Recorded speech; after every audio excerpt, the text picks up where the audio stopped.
Hello students, today we learn about parallel lines and a transversal line. ठीक है, हम exercise 6.2 continue कर रहे हैं, लेकिन उससे पहले हम कंसेप्ट समझते हैं पैरेलल लाइंस और ट्रांसवर्सल लाइंस का. ठीक है, तो देखिए सबसे पहले देखते हैं ट्रांसवर्सल किसको बोलते हैं. हमारे पास टू और मोर देन टू लाइंस है ना, और एक लाइन उनको कट कर रही है.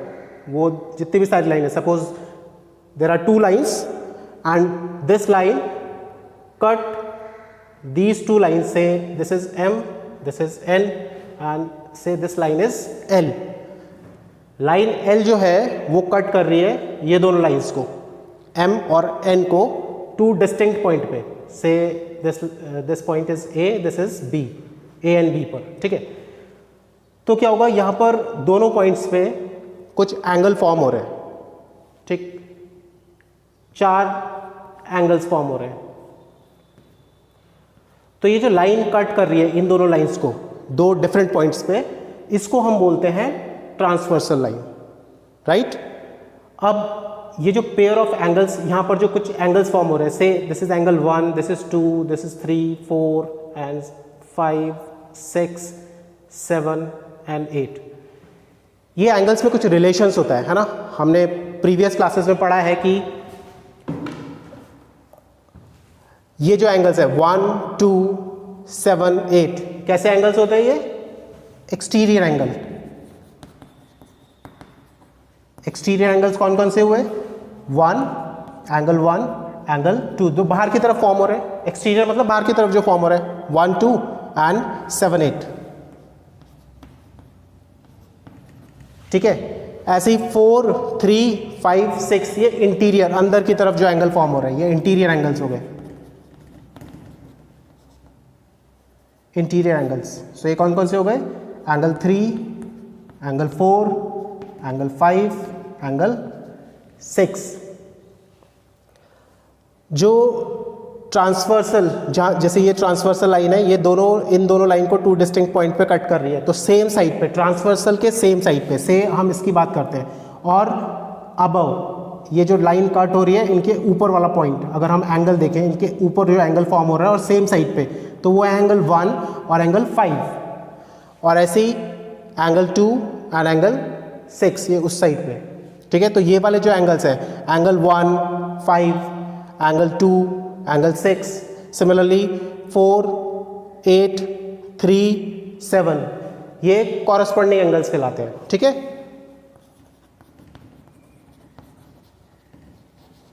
कॉरस्पॉन्डिंग एंगल्स, तो सेम साइड वाले 1, 5, एंगल 1, एंगल 5. ठीक, 2, 6, angle 2, angle 6, 2, 6, then 4, 8, angle 4 and angle 8. Similarly 3 and 7, angle 3 and angle 7. ठीक है, इसके अलावा ऑल्टरनेट एंगल्स भी होते हैं. ये 4 and 6 ये इंटीरियर, क्योंकि अंदर की तरफ है तो interior alternate angles. Angle 4, angle 6 interior alternate.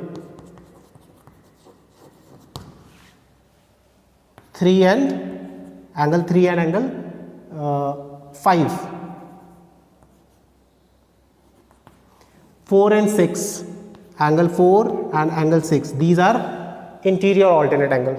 Similarly exterior alternate 1 and 7 and 2 and 8, these are exterior alternate angles. कौन कौन से हुए, 1, 7 and 2, 8.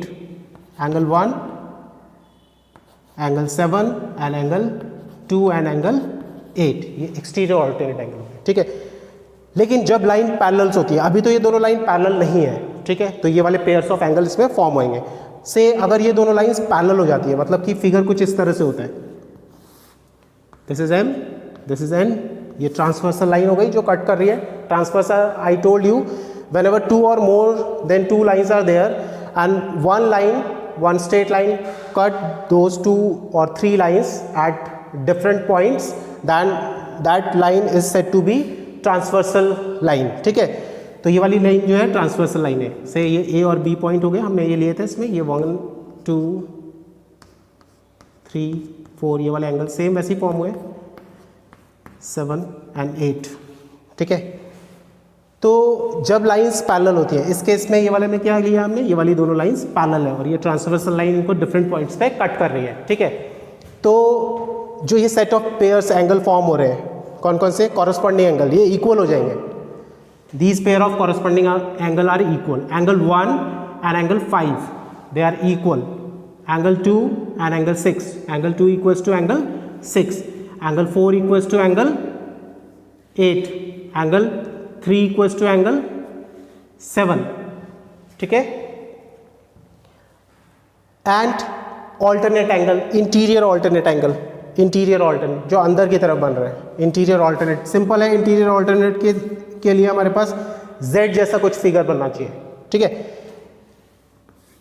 ऐसे या ऐसे कुछ भी। तो अंदर की तरफ ये वाले जो एंगल फॉर्म होते हैं, ये कैसे एंगल कहलाते हैं, इंटीरियर एंगल, ऐसा भी हो सकता है फिगर, ठीक है। These two lines, if say this line and this line are parallel, ये वाले जो अंदर की तरफ जो एंगल बन रहे हैं इनको हम क्या बोलते हैं, इंटीरियर ऑल्टरनेट एंगल्स, ठीक है। तो यहाँ पर कौन कौन से पेयर हुए इंटीरियर ऑल्टरनेट एंगल के, 4 एंड 6, ये दोनों एंगल्स इक्वल होंगे, angle 4 equals to angle 6, similarly angle 3 equals to angle 5। कैसे एंगल हुए ये, interior alternate angle. Now exterior alternate, exterior alternate क्या होते हैं, जो एक्सटीरियर बाहर की तरफ जो फॉर्म हो रहे हैं और ऑल्टरनेट में हो, 1 एंड 7, ठीक है, ये 1 और यहाँ पर ये 7 इक्वल होंगे, 2 and 8 these are exterior alternate angle, these angles are equal. Now one more set of angle are formed in a parallel line which is co-interior and co-exterior angle, allied angles भी बोलते हैं इसको, co-interior angles। देखो co-interior angles में क्या होता है, वो दो एंगल्स, पेयर ऑफ एंगल्स जिनका सम 180 डिग्री हो।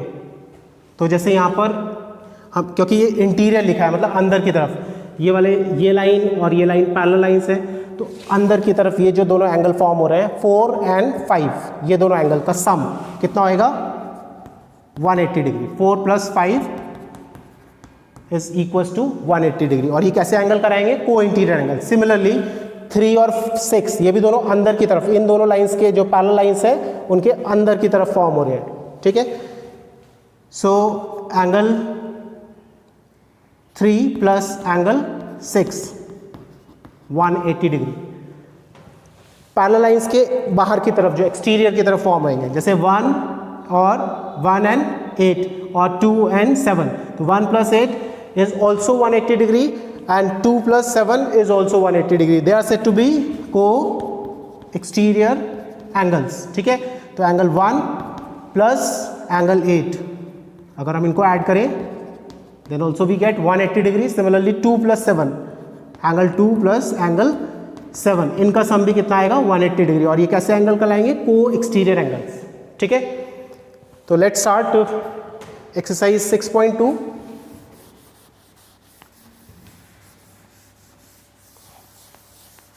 Question 1 is this is a figure for question number 1. Find the values of x and y and then show that AB is parallel to CD. पहले हमको क्या करना है, वैल्यूज फाइंड आउट करनी है x और y की, ठीक है।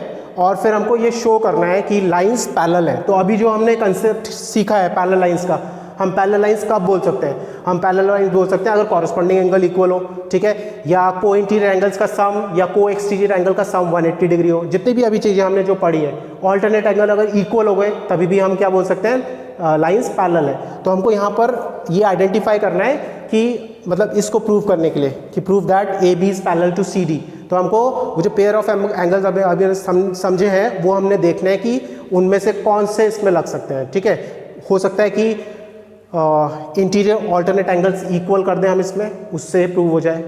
हम ऐसे भी कर सकते हैं कि को इंटीरियर एंगल्स का जो सम है वो 180 डिग्री कर दें, ठीक है। तो anyhow we have to prove that A B is parallel to C D. तो देखो फर्स्ट क्वेश्चन के में पहले हमको फाइंड आउट करना है x, we have to find out the value of x। तो देखो ऐसे देखते हैं इसको, यहाँ पर x है हमारे पास और ये एक स्ट्रेट लाइन है और ये एंगल कितना फॉर्म हो रहा है, 50 डिग्री। तो हमने पढ़ा है कि अगर स्ट्रेट लाइन पे पेयर ऑफ एंगल है हमारे पास फॉर्म हो रहे हैं, तो उनका सम कितना होता है 180 डिग्री। स्ट्रेट लाइन है 180 की होगी, तो ये पॉइंट के अराउंड जो एंगल बन रहा है वो 180 होगा, ठीक है। This angle is 180 degree. तो हम अगर x को और 50 डिग्री को ऐड करें तो will get 180, therefore we are adding these two angle and we get the value of x। तो हम कैसे करेंगे इसमें, we will write that angle x plus 50 degree is equals to 180 degree. Students reasons are important, you have to write reason, ठीक है। Board में इसकी importance होती है, तो यहाँ पर हम रीजन क्या लिखेंगे, एंगल्स ऑन स्ट्रेट लाइन, और you can simply right pair of linear pairs, ठीक है। Linear pair also you can write linear pairs, ठीक है। लीनियर पेयर मतलब इनका सम जो है 180 डिग्री होगा। तो हम यहाँ से x की वैल्यू निकाल लेते हैं, विच इज़ 180 माइनस 50, है ना। हमको मालूम है जब 50 जंप करेगा इक्वल साइन को तो उसका साइन चेंज हो जाएगा, इट इज पॉजिटिव हेयर, जब उधर जाएगा तो नेगेटिव हो जाएगा। तो x equals to 130 degree, this is the value of x। अब हमको y कैलकुलेट करना है। तो देखो हमने पढ़ा था प्रीवियस उसमें कि जब दो लाइन इंटरसेक्ट कर रही होती है तो ये जो एंगल्स फॉर्म होते हैं, कैसे एंगल्स होते हैं, ये वर्टिकली अपोजिट एंगल्स, ठीक है। This angle equals to this, ये वाला एंगल इसके बराबर होएगा और ये वाला एंगल इसके बराबर होगा। आई टोल्ड यू कि जहाँ पर x क्रॉस हो रही होती है दो लाइन्स, ठीक है, तो उसमें जो पेयर ऑफ एंगल्स ऐसे फॉर्म होते हैं अपोजिट साइड्स पे वो क्या कहलाते हैं, VOA, वर्टिकली अपोजिट एंगल्स। तो हम सिंपली इसका आंसर लिख सकते हैं कि y की वैल्यू कितनी हो जाएगी 130 degree. So we simply write y equals to 130 degree and what is the reason, vertically opposite angles, ठीक है। So we have calculated the values of x and y। Now we have to show that AB is parallel to CD। अब हमको prove करना है कि AB और CD parallel है। तो अब हमको खुद से लॉजिक लगाना पड़ेगा इसमें, इसके लिए कुछ ऐसा रूल नहीं है। हम इसको ऐसे भी कर सकते हैं कि को इंटीरियर एंगल्स इक्वल कर दें, हम इसको कॉरस्पॉन्डिंग एंगल से भी इक्वल कर सकते हैं, ठीक है। तो हम दोनों तरफ से देख लेते हैं एक बार। देखिए x की वैल्यू हमने यहाँ पर कितनी निकाली थी, 130 डिग्री, है ना, 130 आया था x, और y की वैल्यू कितनी आई, 130 आई है भी। तो ये कैसे एंगल्स फॉर्म हो रहे हैं, अभी हमने पढ़ा ना, ये देखो z जैसी फिगर बन रही है, ऐसा कुछ बन रहा है, ऐसा बन रहा है, ठीक है। इसमें ये वाले और ये वाले एंगल्स कैसे होंगे, alternate angles, interior alternate angles, ठीक है। तो वी कैन से कि इंटीरियर ऑल्टरनेट एंगल से ये दोनों लाइन पैरेलल हो गई। हम इसको ऐसे भी कर सकते हैं कि हमारे पास ये स्ट्रेट लाइन है, ये 30 डिग्री 130 एंगल है, तो हम ये कैलकुलेट कर लेंगे, ये कितना आएगा 50 आ जाएगा। 50 प्लस 130, 50 प्लस 130 इज 180 डिग्री। तो हम इससे भी इसको बोल सकते हैं क्योंकि इन दोनों एंगल्स का सम कितना आएगा 180 डिग्री आ जाएगा। तो वी कैन से कि these two lines are parallel because the sum of the co interior angle equals to 180 degree, ठीक है। तो हम यहाँ पर इसको सिंपली ऐसे कर लेते हैं कि x इक्वल्स टू y लिख देते हैं हम, since angle x equals to angle y equals to 130 degree, but these are कैसे एंगल्स हैं, but these are interior alternate angles, therefore AB is parallel to CD, ठीक है। इसलिए AB पैरेलल टू CD हो गए। Now question number, next question number 3rd. If AB is parallel to CD and EF is perpendicular on CD and GED, angle GED, this is the figure for question number 2, 3rd. GED is 126 degree. This whole angle is given 126 degree. We have to find out the value of AGE. AGE. This angle we have to find out first. Then angle GEF. GEF. This angle you have to calculate, and then FGE. FGE. This angle you have to calculate, right? So I am rubbing question number 1.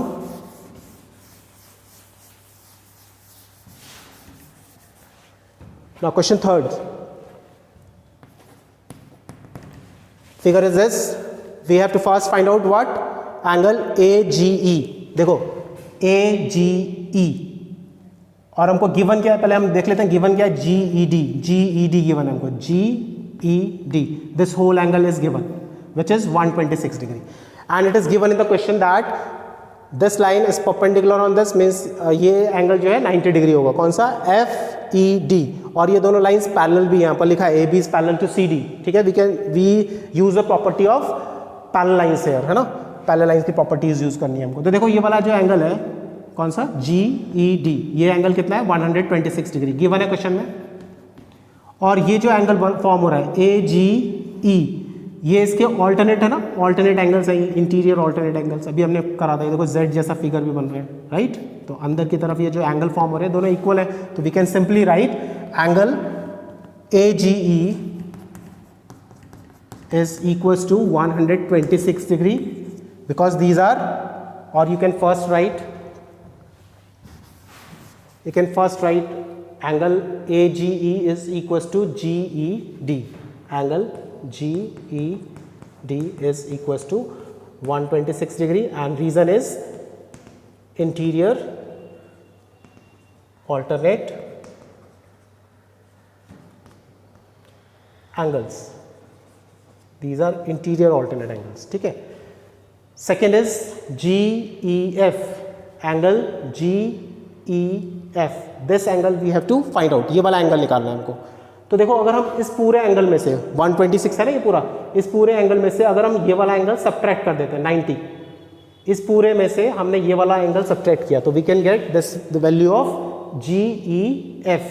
तो we are calculating the value of angle GEF which will be equals to 126 degree minus 90 degree, ठीक है, क्योंकि ये 90 है और इस total angle में से अगर हम 90 माइनस कर देंगे तो हमको ये वाला एंगल की वैल्यू फाइंड आउट हो जाएगी। तो हमने इसको कैलकुलेट कर लिया, it will be 36, right, 36 degree. Now angle FGE, ये वाला एंगल निकालना है हमको। तो देखो अभी हमने ये वाला एंगल तो निकाला AGE, है ना, AGE हमने निकाल लिया। ये दोनों एंगल कैसे एंगल है, स्ट्रेट लाइन बन रही है, तो 180 होगा इन दोनों का सम। तो हम 180 में से इस एंगल को माइनस करेंगे, will get the value of angle EGF और FGE। So angle FGE plus angle AGE will be equals to 180 degree and this is there because linear pair, ठीक है।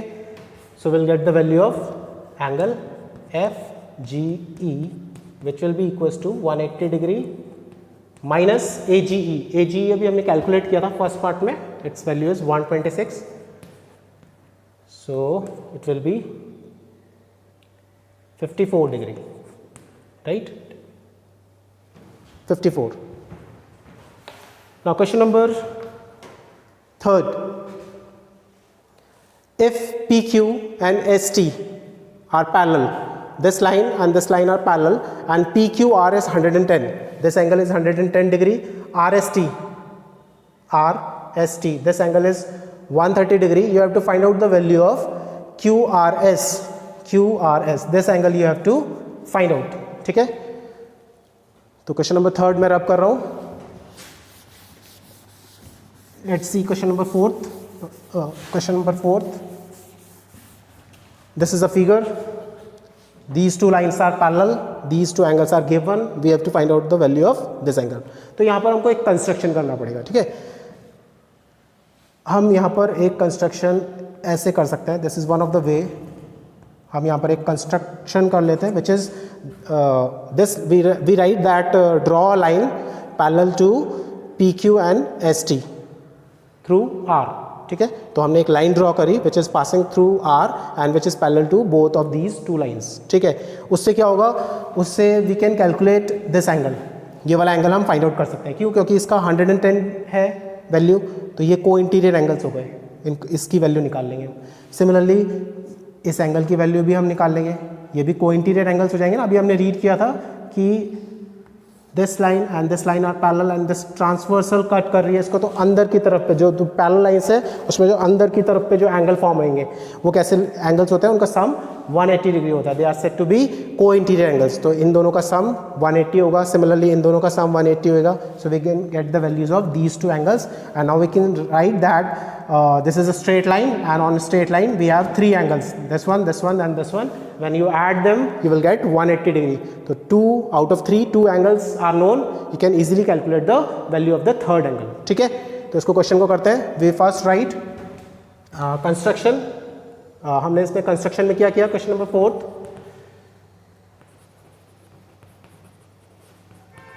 कंस्ट्रक्शन किया हमने यहाँ पर, draw line through R, draw a line through